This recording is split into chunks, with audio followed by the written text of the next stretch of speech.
हरियाणा विधानसभा के बजट सत्र के 10वें दिन की कार्यवाही में कई मुद्दों पर सत्ता पक्ष और विपक्ष के बीच में तीखी नोकझोंक देखने को मिली है। सदन की कार्यवाही दोपहर 2 बजे प्रश्नकाल के साथ शुरू हुई थी। प्रश्नकाल में सत्ता पक्ष और विपक्ष के विधायकों ने सवाल रखे।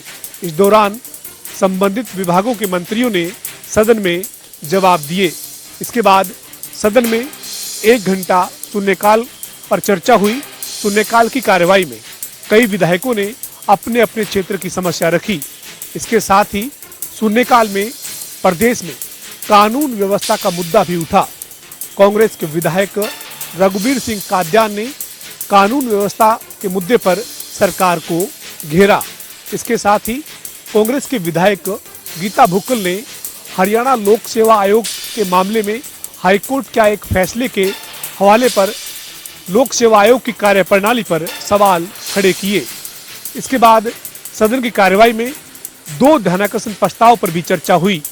दोनों ही प्रस्ताव प्रदेश की शिक्षा व्यवस्था से जुड़े थे। पहले प्रस्ताव के तहत इनेलो के विधायक अर्जुन चौटाला ने चिराग योजना के तहत निजी स्कूलों में जो गरीब बच्चों को दाखिले दिए जा रहे हैं उसको लेकर सवाल रखा। हरियाणा के शिक्षा मंत्री महिपाल ढांडा ने इसका जवाब दिया। इसके बाद कांग्रेस के विधायक अशोक अरोड़ा की तरफ से प्रदेश के सरकारी स्कूलों की स्थिति और अध्यापकों की कमी का मुद्दा ध्यानाकर्षण प्रस्ताव के जरिए रखा। इसका जवाब भी हरियाणा के शिक्षा मंत्री महिपाल ढांडा ने दिया। ढांडा ने कहा कि प्रदेश में शिक्षा व्यवस्था में लगातार बेहतर सुधार किया जा रहा है। ढांडा ने कहा कि सदन का कोई भी सदस्य शिक्षा व्यवस्था की बेहतरी के लिए कोई सुझाव देगा उसे जरूर शामिल किया जाएगा। इसके अलावा सदन की कार्यवाही में 4 विधेयक पारित किए गए हैं, जबकि 2 विधेयक सदन में पुनर्स्थापित किए गए हैं। प्रदेश में जुए को रोकने के लिए लाए गए बिल पर चर्चा के दौरान सत्ता पक्ष और विपक्ष के बीच में काफी तीखी नोकझोंक हुई।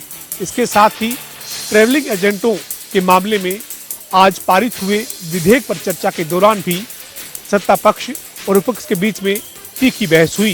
इस दौरान विपक्ष चाहता था कि इस विधेयक को सिलेक्ट कमेटी के पास भेजा जाए, लेकिन सदन में ये बिल पारित हुआ है। बजट सत्र की 10वें दिन की कार्यवाही अब अगले दिन यानी वीरवार सुबह 11 बजे तक के लिए स्थगित कर दी गई है। सिरसा पुलिस को नशा तस्करी के खिलाफ एक बार फिर बड़ी कामयाबी हासिल हुई है। जिला सिरसा की एलनाबाद सीआईए टीम ने एक युवक को मुसाहिब वाला क्षेत्र से 600 ग्राम हेरोइन के साथ काबू किया है। हेरोइन की बाजार कीमत तकरीबन 3 करोड़ रुपए बताई जा रही है। फिलहाल आरोपी युवक के खिलाफ सदर थाना में मादक पदार्थ अधिनियम के तहत मामला दर्ज कर लिया गया है।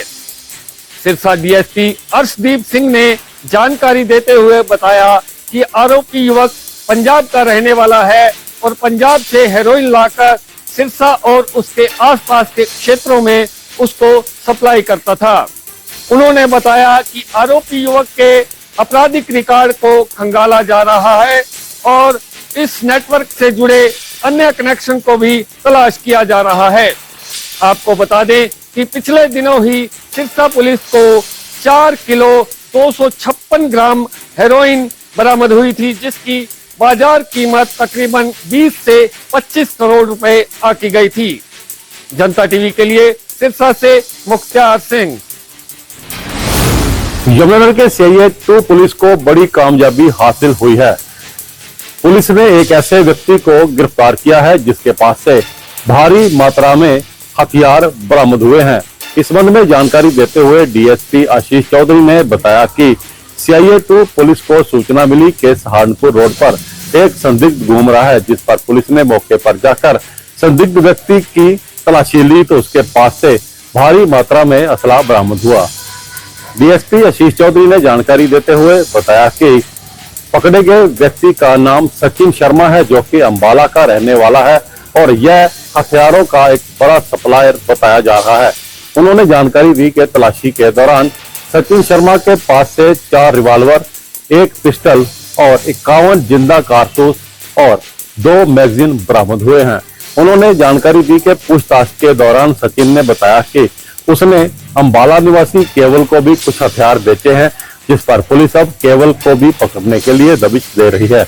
उन्होंने जानकारी दी कि सचिन से और भी कई तरह के खुलासे हो सकते हैं। बता दें कि यमुनानगर में पिछले लंबे समय से गोली और हथियारों की घटनाएं लगातार जारी थी, जिस पर पुलिस ने अंकुश लगाने के लिए कमर कसी है और आज जिला अपराध अनुसंधान शाखा के हाथ बड़ी कामयाबी लगी है। अप्रैल के फर्स्ट वीक से ही किसानों के गेहूं की कटाई का सीजन वो शुरू हो जाएगा। इसको देखते हुए जो दमकल विभाग का जो कार्यालय है, कहीं ना कहीं उनके कर्मचारियों को भी एक अग्नि परीक्षा शुरू हो, क्योंकि जिस तरीके से किसानों की फसलें अब पक्का तैयार हो गई हैं और अप्रैल के पहले ही वीक में वो कटनी शुरू हो जाएंगी, तो कहीं ना कहीं आगजनी की जो घटना है वो ज़्यादा सामने आती है और कहीं ना कहीं जो आगजनी की जो घटना वो भी बढ़ जाती है। इसको देखते हुए प्रशासन ने सख्त ठोस भी कदम उठाए हुए हैं और जिन कर्मचारियों की छुट्टी की गई है दमकल विभाग की, उनको भी अलर्ट रहने के लिए आदेश जारी किए गए हैं कि अगर कोई ऐसी परिस्थिति होती है कि जहाँ पर ज़्यादा जो किसानों की जमीन है, जो गेहूं की कटाई शुरू हो रही है, अगर वहां पर फसलों में आग की घटना सामने आती है तो मौके पर ही उनको भी पहुंचना अनिवार्य हो जाता है। ऐसे में कहीं ना कहीं अगर दमकल विभाग की गाड़ियों की बात करें तो अभी फिलहाल दमकल विभाग के प्रशासन के पास 18 गाड़ियां हैं, जिसमें से 4 गाड़ियां हैं वो कंडम हो चुकी हैं और 14 गाड़ियों के सारे ही अब की बार जो जींद के टोटल गांव है उनको कवर किया जाएगा। और लेकिन जिस तरीके से पूरे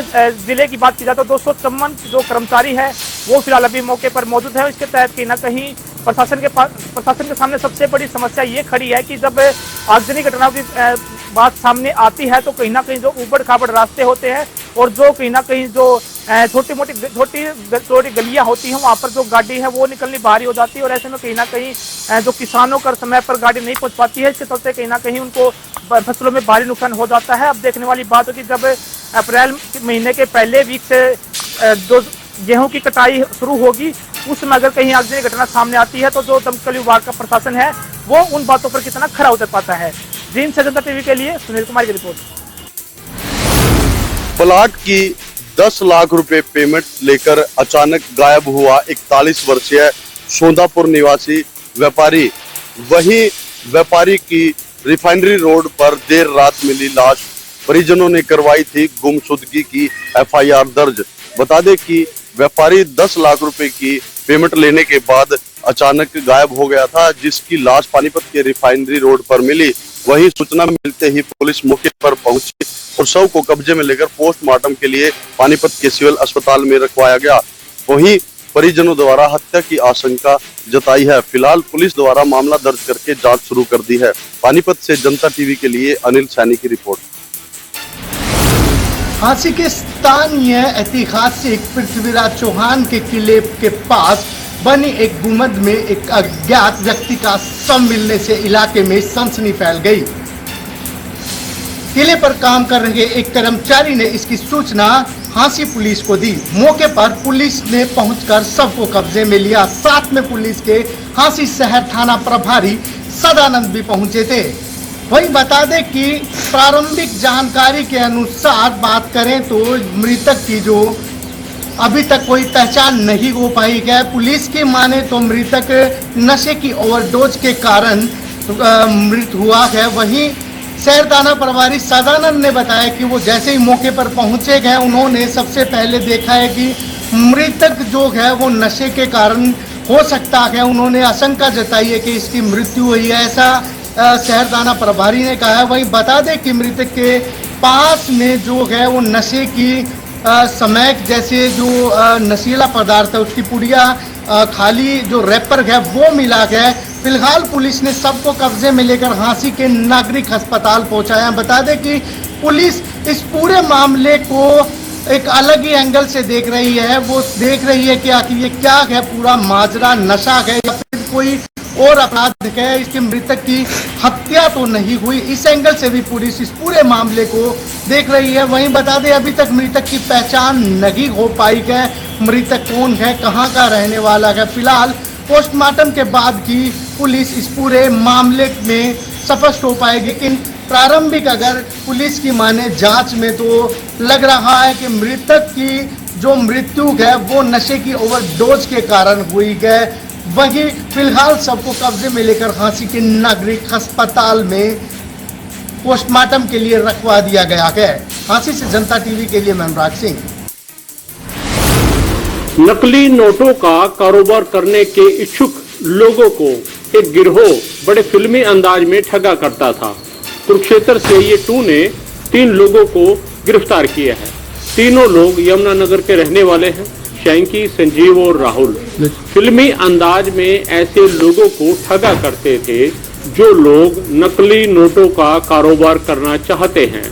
उनके पास प्रिंटर, शाही इत्यादि सब होते थे, लेकिन वो नकली नोट बताकर उनको असली नोट चलाने के लिए देते थे ताकि उनका भरोसा जम जाए, और उसके बाद फिर वो अपनी फिल्मी अंदाज में ऐसी चाल चलते थे कि उनसे लाखों रुपए ठगते और अपना चंपत हो जाते।